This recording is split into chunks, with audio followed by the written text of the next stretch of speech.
and welcome to Big One's NFT. I'm Gabriel, your host. Today we'll be talking about 7 real-life use cases for NFTs. Let's get into it. Okay, so look, today we're going to talk about this rather casually, and it's a definitely interesting topic to see how NFTs have really infiltrated our day-to-day life in many different ways. So let's talk about the first one. So the first one is real estate. Now, of course, we know this has been going on for a couple of years, and they've used NFTs to put all the information or the official docs onto that NFT and transfer that leasehold to whoever the buyer is. Now, another more recent use case is actually where they've sold a picture of a digital picture of an NFT, of a house, should I say, as an NFT, and that digital picture came with the physical house. Now, it's obviously all pretty much the same thing, but kind of just repackaged, probably more as a marketing tool, which actually really worked, that you bought an image and it came with the real life version of it. So I think more and more as we get down the line, NFTs in the real estate world definitely will be integrated, not only as a marketing tool, but really as a way to run a business, for tracking, to know what's been obviously bought and sold, and maybe what's available. So look, I look forward to seeing how this is going to pan out in the future regarding how real estate really uses the power of NFTs. Okay, the second one is gaming. All right, so of course we know that Axie Infinity really put NFT gaming on the map and GameFi and all of that a couple of years ago, and it was really, really hot. And it did such an amazing job of really trying to actually empower, let's say, third world countries like the Philippines that really used it. Some kids really made a living off playing Axie Infinity. I mean, it was big news back in the day.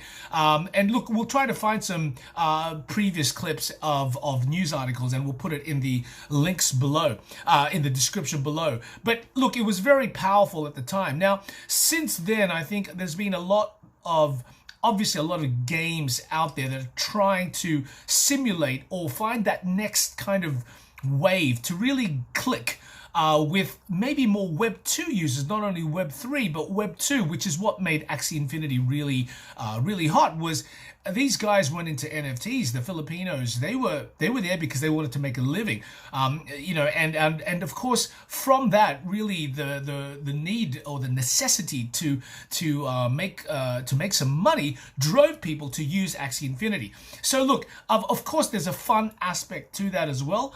And I think it's the balance of that.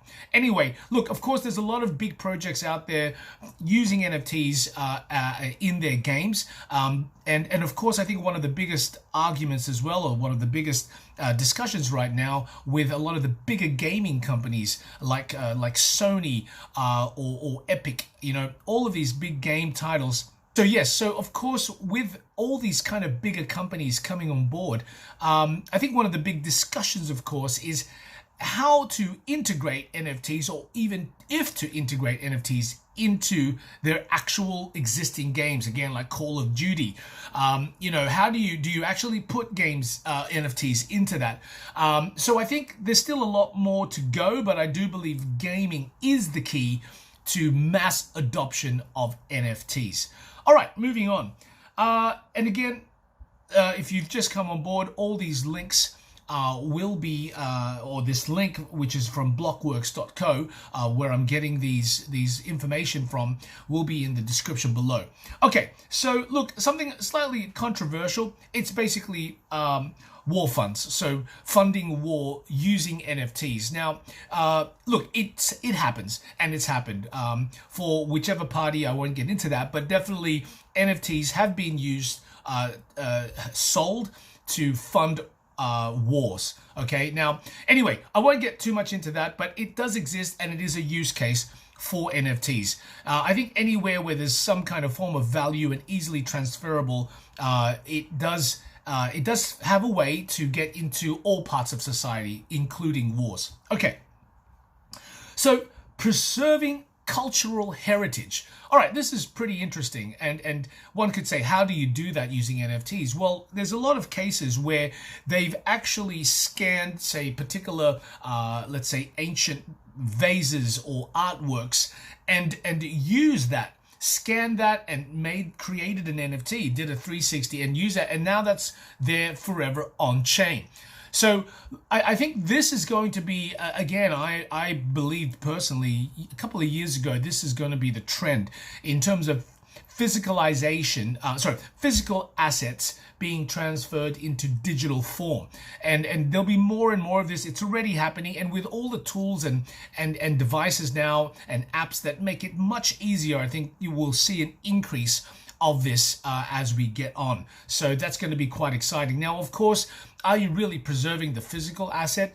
Obviously no, but you are preserving the digital version as an NFT in 3D form, which is pretty damn cool too. Okay, so moving on, and actually to that, look, the Vatican, it says here the Vatican Museum actually created an NFT gallery, which is kind of like what I was just talking about, where you can actually view collections and manuscripts using augmented reality. Now, again, how NFT it is versus really AR or the metaverse is another question. But look, I think all of this, they've kind of let's say packaged it all under one name, with the metaverse and of course NFTs, Web3, all that kind of stuff is all kind of there. So, but it's just good to see that people are using it, including the Vatican.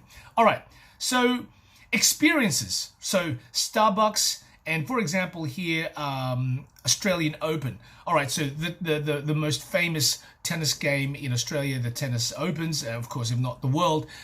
So what they've done here is they've used NFTs. They've minted Australian Open Art Ball NFTs, and they've basically put live data match points on the blockchain. So again, another way to kind of integrate. I think a lot of people are just trying to find ways in which to use the word NFT sometimes. It may not have like, a real useful use case, but certainly, look, no issue, no right and wrong at this stage. And I think it's really just about getting that word out there, which I think I'm all for, and we're all for here at Big Ones NFT, to get the word of NFTs out there. Now, eventually down the line, we might not even use the word NFT, but everything are NFTs, which I think is another iteration, another step in progress into really this adoption. Okay, so credentials. So it says here basically NFTs are now being utilized by professionals across a plethora of fields with several noteworthy use cases. So look, what it's basically saying here is that you're going to be using NFTs as your credential, as your business card, as your driver's license, as your passport. And I do believe this is the future. So look, this is going to revolutionize, obviously, when it happens, the way in which we interact or use NFTs. Again, I was saying just before that you don't even know. At one point, you probably don't even know it's an NFT, but when you scan something, it's on chain. All right, so it's going to happen. It's not a matter of if, it's a matter of when. Okay, and finally, token-gated access. Okay, so Nike's done it, Ticketmaster's done it. It says here Spotify on their obviously on their app, and it says here California tokenizes car titles. So look, so token-gated events. So look, this is really interesting, and what it basically means is that if you hold a particular NFT, it gives you access. If you don't have that NFT, you don't get access. It's that simple. And of course, some NFTs might have different kinds of access or access capabilities, giving you, say, VIP. So you might have a gold NFT, which allows you to go backstage, something like that. So look, it's pretty exciting again, how all these use cases are kind of filtering into our day-to-day lives. Again, I'm going to repeat that whether we know it or not, it's going to infiltrate. It's going to be in there. I wouldn't even use the word infiltrate. Integrate is probably the better word, where we don't even know it's an NFT and we're actually using NFTs. And that to me is an exciting time. Anyway, if you like more of these videos, do smash that like, hit subscribe, and turn that notification bell for more types of these kinds of videos. And we really do appreciate it. I'm Gabriel, your host. Over and out.